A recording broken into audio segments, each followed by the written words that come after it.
Deion Sanders in Colorado agreed to a massive contract extension, 5 years, $54 million. I think this is a well-deserved contract extension that at least those who have been following the team really think that was going to happen. A lot of the narrative across social media is that Deion Sanders is leaving, going to the NFL, possibly the Cowboys was a big rumor this offseason. Now, Colorado, Deion Sanders and Rick George, the athletic director there, agree on a massive contract extension. Shaun, what are your thoughts on this? And do you think Deion Sanders deserves this contract extension? 100%. I mean, Colorado football was irrelevant 2 years ago. True. They were not a part of the national college football conversation in any way, shape, form, or fashion. Agreed. Insert only one new piece. That's Deion Sanders. Yeah. Now and I feel very comfortable saying this. If you look from tip to tip, coast to coast, like if you just encompass all of America, Colorado is probably the most talked about college football program across the board. That's true. In our country. I agree with you. So they went from being irrelevant to being the number one topic of conversation. Whether you support, whether you disagree, dislike, people in every sector, corner of this country still talked about Colorado football because of Deion Sanders. Yeah. That in and of itself has a value. Yeah. Not only the on-field results. Granted, they have not won or competed for a Big 12 championship, but they have won significantly more than Colorado had won previously to Deion arriving in the foreseeable past.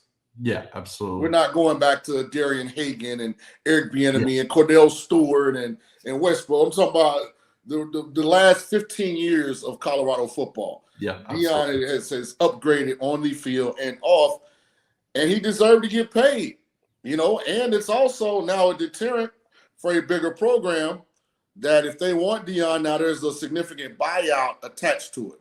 Yeah, absolutely. So he deserved it. He earned it, because I know Shade Poppy on the other show that I do, Jason Brown, he tried to say that the guy didn't earn it, but he deserved it, which is ludicrous.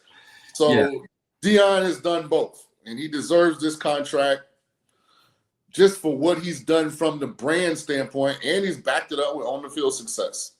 Absolutely. And Shaun, I mean, I don't think people really understand. Colorado was 1-11 before he showed up. 1-11. They were not competing with anything. They were arguably the worst college football team in the country. Like, I don't think people really understand what Prime walked into. It's not like Dan Lanning walking in at Oregon and taking that job. It's a full rebuild here. And so I think that's the one thing that people really overlook when it comes to Prime. And he hasn't played the big game. First off, Colorado on the Big 12, you mentioned it on JB's show this morning. The Big 12 was down last season. Yeah, it wasn't a big game. Yeah, well, not at all, not on their schedule. Everyone who was projected to win the Big 12 ended up finishing at the bottom. Like, you go and Colorado played Oklahoma State the last game of the year and beat them 52-0, and Oklahoma State just won the damn conference. So that's my point. That's my biggest point of it. Another misconception I think people don't understand about Deion Sanders is people always say, "Oh, he doesn't like being in Boulder. He doesn't like living in Boulder. He doesn't like it there." Matt and I had Colorado athletic director Rick George on our show about 3 months ago. And we asked him about his future, Coach Prime's future in Colorado. And here's Rick George's comments then. And now, obviously, Prime signed an extension. But take a listen, Shaun. I think there's a lot of people out there that, want to say, "Oh, he just jumping at Boulder and he's out of here." And Deion's not going anywhere. The guy's committed here. He's just getting started. And I feel really good about our relationship and his love of Boulder and our tradition here, and the community's embraced him back. And yeah, have he and I had conversations? Yes, we haven't gone into details about what an extension would look like, but we've certainly had conversations. We've had two. So that was during Colorado's second bye week. And now Prime signs an extension with Colorado, $54 million, worth more than his entire NFL earnings. Crazy enough. But Shaun, what are your thoughts on Rick George's comments there? And fast forward to now, Prime signs the extension. Well, for context, Deion's a country boy. Mm-hmm. I mean, his home in Texas is on a bunch of acreage. Yeah, that's he true. has his own pond that he fishes out of. Like, He's a country boy. So Colorado is for a person that likes to be outside, that likes outdoor living. Mm-hmm. People that want to hike, see streams and lakes and, hear the birds chirp at night. So it's a fit from a lifestyle perspective. And listen, I'm not jumping off a cliff and saying that, and this is just me speculating, Deion has had any significant offer at the same level or above the level of where he currently has Colorado football. So I'm not saying that he's turned down Georgia or Alabama or one of these programs to stay in Boulder, but he's been great where his feet are at. And I think the AD, Rick George, understands that without Deion, they go back to irrelevance. Yeah, that's a good point, Shaun. So it makes sense. This is Deion's best option in the coaching profession right now. This is Colorado's probably only option. Yeah, absolutely. And the one thing that Deion has from his athletic director in the school is buy-in. That's, I think, the biggest thing. They gave Deion full autonomy. You see the staff that he's built up. Why wouldn't you, Bailey? That's my point. Without Deion, Rick George is probably fired. Yeah. The way that program was headed, yeah, Deion done resurrect life, because football links is the big dog. Yeah. You could be great at all Olympic sports, and football sucks. You one knock away from listen. Sorry, Mr. George, but we appreciate everything you've done for the university. We're gonna ask you to please walk outside, and you can come back and get all your stuff out your office after midnight. Like, yeah. So no, that's a great point, Shaun. Yeah, he owes it to him. Absolutely. And before we move on, shout out to Brian Howell, the one who actually broke this story. We've had him on 0 to 60 as well, Matt and I. But some of Prime's incentives for his contract include $150,000 if the team wins 9 games, $100,000 after each additional win after 9 games, $150,000 if the team plays in the Big 12 championship game, $150,000 if the team's invited to a non-college football playoff bowl, $400,000 if the team appears in the conference championship or appears in the first round of the college football playoff.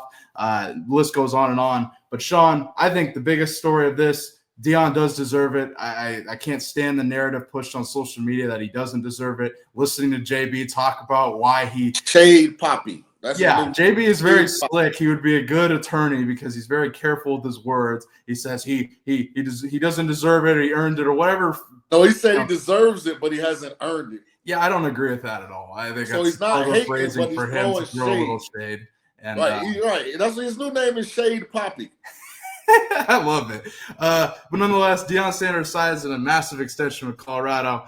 But the narrative that Deion Sanders doesn't deserve a contract extension or deserve to be up there with the top coaches in college football, I think is crazy to me. You got to be realistic. If they didn't extend Coach Prime, he's probably gone. Let's be real. If they're not, and I know Rick George and Coach Prime have a great relationship, and we've had Rick on Matt and I show and talked about that extensively. But if they don't pay Deion top dollar, he's gone. Like you gotta be realistic about that. He absolutely deserves it. You also have to give him that money just because of who he is, what he's done to the school. I'm not a big Emmanuel Acho guy, but take a listen to Emmanuel Acho talking about just some of the numbers and Prime's impact on the financial sector, Colorado football and the University of Colorado. Take a listen to this. Deion Sanders gave the entire world a free class in economics. Deion Sanders, I would suggest he don't move the needle. Deion Sanders is the needle. Average home ticket price is up 285%. Come on, man. They've sold out the stadium back-to-back seasons. Hadn't done that in 27 years prior to Deion Sanders. Sponsorship revenue up 40%. Admissions applications up 20%. Black applications up 50%. And admissions, as far as it pertains to acceptance, up 3.5%. Television ratings have increased by as much as 50% in certain time windows. Deion Sanders, he does not move the needle. Deion Sanders quite literally is the needle, but he gave us a simple micro.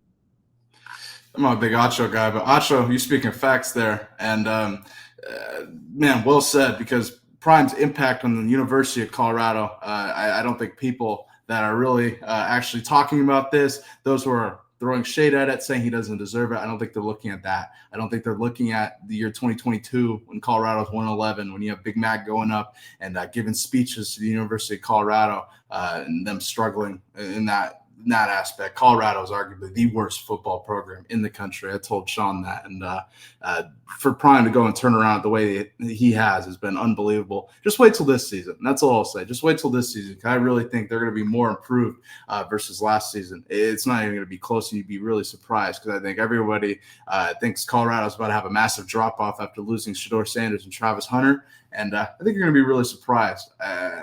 Just remember that staff over 150 years of NFL experience, and Bill Belichick's staff, same way, over 150 years of NFL experience. I think that, they're attacking college football like professional football, and I think ultimately that's what's going to prevail as well.